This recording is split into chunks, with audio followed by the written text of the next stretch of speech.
gente, tudo bem com vocês? Vamos lá, episódio 1, o futuro. Antes da entrada do pecado no mundo, Adão e Eva desfrutavam comunhão aberta com seu Criador. No entanto, a partir do momento em que nossos primeiros pais se separaram de Deus pela desobediência, a raça humana foi privada desse grande privilégio. O plano da redenção abriu caminho para que aqueles que vivem na terra ainda tenham conexão com o céu. Deus tem se comunicado com os seres humanos por meio de seu Espírito, dando luz divina ao mundo mediante revelações a seus servos escolhidos. Homens falaram da parte de Deus, impelidos pelo Espírito Santo. Durante os primeiros 2.500 anos da história humana, não houve mensagem escrita da parte de Deus. Aqueles a quem Deus instruta comunicavam seu conhecimento aos outros, o qual foi transmitido de pai para filho ao longo de muitas gerações. O registro desses fatos começou na época de Moisés. Revelações inspiradas foram reunidas. Essa obra continuou pelo período de 1.600 anos, desde Moisés, o historiador da criação e da lei, até João, que registrou as maiores verdades do Evangelho. A Bíblia revela que Deus é seu autor, mas ela foi escrita por mãos humanas. Estilo variado de seus diferentes livros reflete as características individuais dos escritos. Todas as verdades reveladas foram inspiradas por Deus, porém expressas em palavras humanas. Seu Espírito Santo, o infinito, trouxe luz à mente e ao coração de seus servos. Ele deu sonhos e visões, símbolos e ilustrações. Então aqueles a quem o Senhor revelou essas verdades traduziram o pensamento em linguagem humana, escritos em eras diferentes, por homens que divergiram bastante em posição social, profissão, em estilo, bem como diversidade nos tipos de assuntos que abordam. Os muitos autores usam formas diferentes de expressão. Com frequência, um apresenta a mesma verdade de forma mais impressionante que o outro, uma vez que os vários autores abordam os assuntos de perspectivas e maneiras diferentes.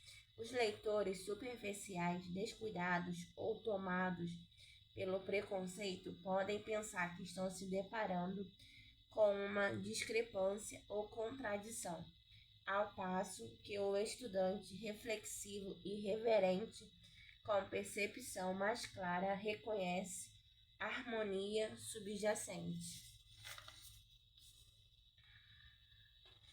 Os diferentes autores expõem a verdade em seus variados aspectos. Um autor se impressiona mais fortemente com um determinado aspecto do assunto e compreende o ponto relacionado à sua experiência ou à sua habilidade de compreendê-lo e apreciá-lo. Outro se identifica com um aspecto diferente sobre a orientação do Espírito Santo. Cada um apresenta aquilo que impressionou sua mente com mais força. Há um aspecto diferente da verdade em cada um deles, mas a harmonia perfeita em todos. As verdades reveladas dessa maneira se unem para formar um todo perfeito, adaptado para satisfazer as necessidades humanas em todas as circunstâncias e experiências da vida. Deus escolheu comunicar sua verdade ao mundo, usando agentes humanos, Ele mesmo por intermédio de seu Espírito Santo. qualificou homens e mulheres, capacitando-os para essa obra. Guiou a mente de todos eles na seleção do que falar e escrever. Deus confiou o tesouro a vasos terrenos, porém ele ainda provém do céu. A mensagem nos é dada por meio da expressão imperfeita da linguagem humana. Mesmo assim, ela é o testemunho de Deus. O Filho de Deus, obediente e cheio de fé, identifica nessa mensagem a glória do poder divino, cheio de graça e verdade. Em sua palavra, Deus nos deixou o conhecimento necessário para a salvação. Devemos aceitar as Escrituras Sagradas como a revelação infalível e repleta de autoridade de sua vontade.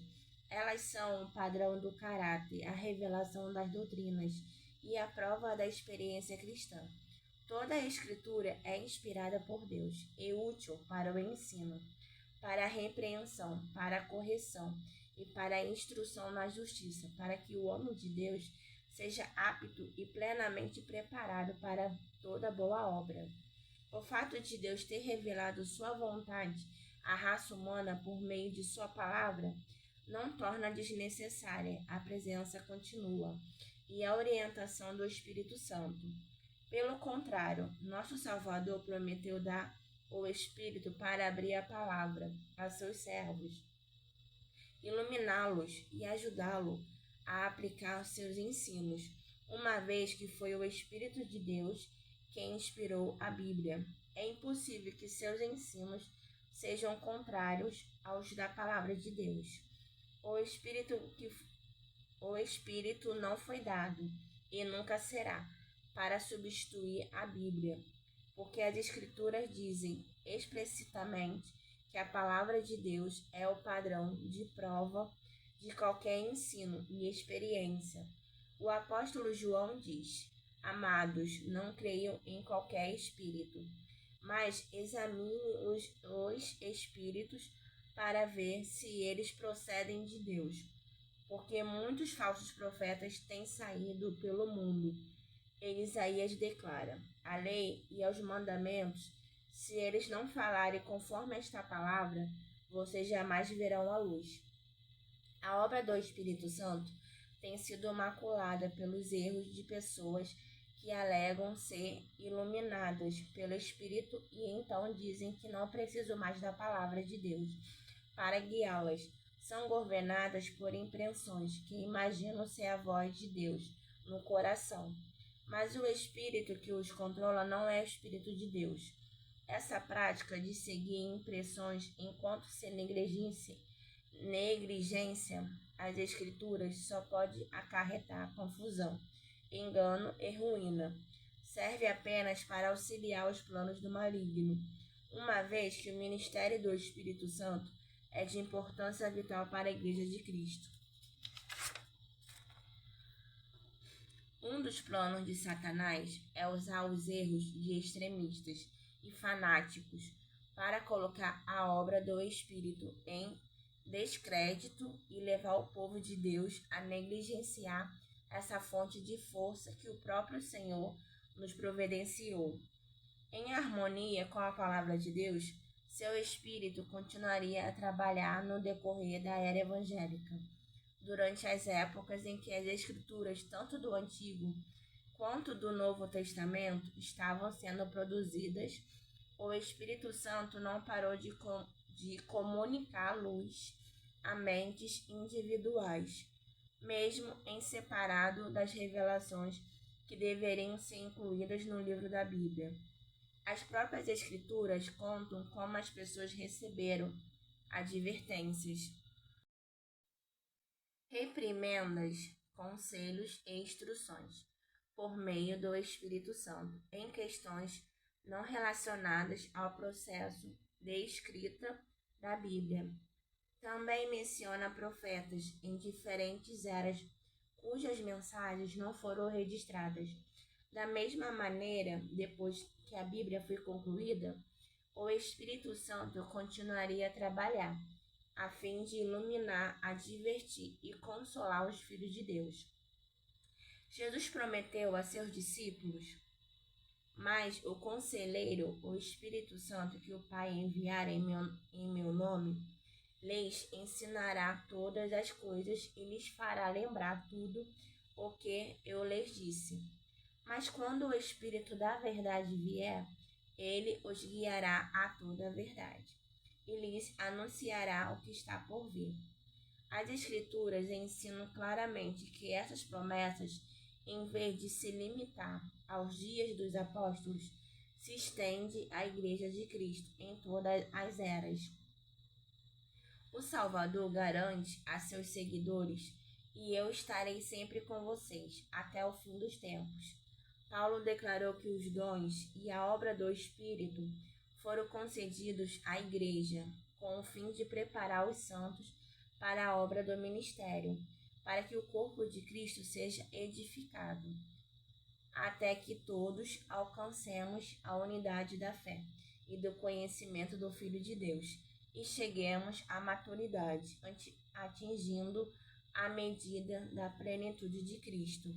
Para os cristãos de Éfeso, o apóstolo orou pedindo que o Deus de nosso Senhor Jesus Cristo, o glorioso Pai, lhes de espírito de sabedoria e de revelação. No pleno conhecimento dele, oro também para que os olhos do coração de vocês sejam iluminados, a fim de que vocês conheçam a esperança para a qual ele os chamou, e a incomparável grandeza do seu poder para conosco, os que cremos. O ministério do Divino Espírito, para esclarecer o entendimento e abrir a mente às coisas profundas da Santa Palavra de Deus, era a bênção que Paulo buscava para a igreja de Éfeso. Após o maravilhoso derramamento do Espírito Santo no dia de Pentecostes, Pedro apelou ao povo que se arrependesse e fosse batizado em nome de Cristo para o perdão dos pecados. Então disse: receberão o dom do Espírito Santo, pois a promessa é para vocês, para os seus filhos e para todos que estão longe, para todos quanto o Senhor nosso Deus chamar.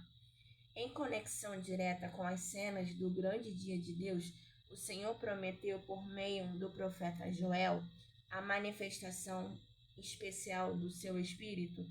Essa profecia se cumpriu parcialmente por ocasião do derramamento do Espírito no dia de Pentecostes.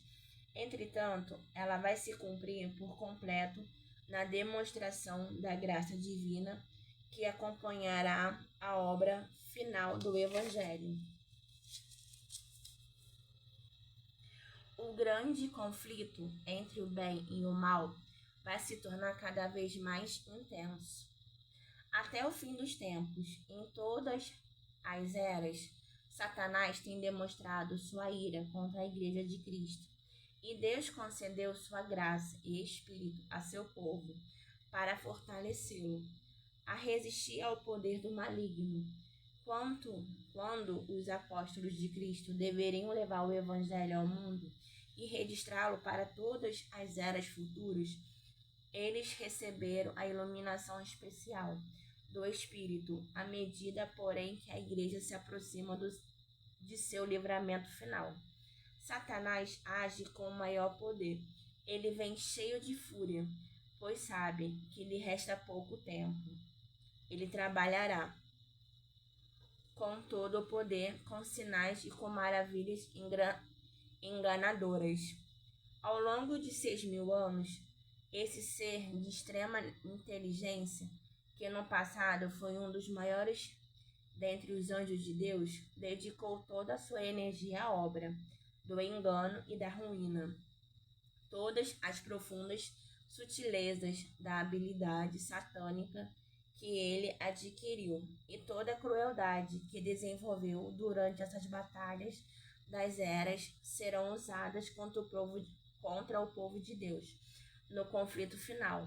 Nesta época de perigo, os seguidores de Cristo devem levar ao mundo a mensagem de advertência do segundo advento do Senhor.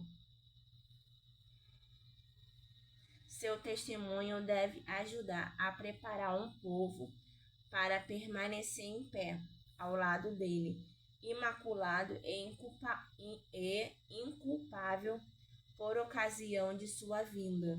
Nesta época, a Igreja necessita do dom especial da graça divina e pelo menos do mesmo tanto de poder que nos dias dos apóstolos. Por meio da iluminação do Espírito Santo, as cenas do duradouro conflito entre o bem e o mal foram mostradas à autora destas páginas. De tempos em tempos me foi permitido ver o desenrolar em diferentes eras do grande conflito entre Cristo, o príncipe da vida, o autor de nossa salvação, e Satanás, o príncipe do mal, o autor do pecado, o primeiro transgressor da santa lei de Deus. A maldade de Satanás contra Cristo tem sido direcionada contra os seguidores de Jesus em toda a história do passado. É impossível identificar o mesmo ódio aos princípios da lei de Deus, a mesma prática de engano, por meio da qual Satanás tentou fazer o erro parecer verdade, substituir a lei divina pelas leis humanas e levar o povo a adorar a criatura em lugar do Criador.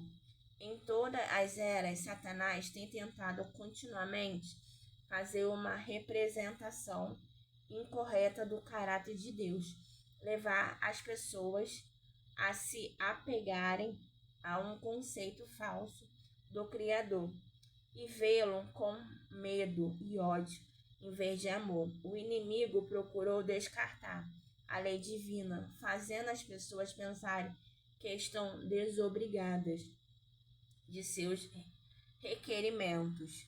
Ele persegue aqueles que ousam resistir a seus enganos. Podemos ver essas coisas na história dos patriarcas, profetas e apóstolos, dos mártires e reformadores. No grande conflito final, Satanás usará as mesmas abordagens, revelará o mesmo espírito e atuará com o mesmo objetivo de todas as eras anteriores. Aquilo que até o espírito e atuará com o mesmo objetivo de todas as eras anteriores. Aquilo que até aqui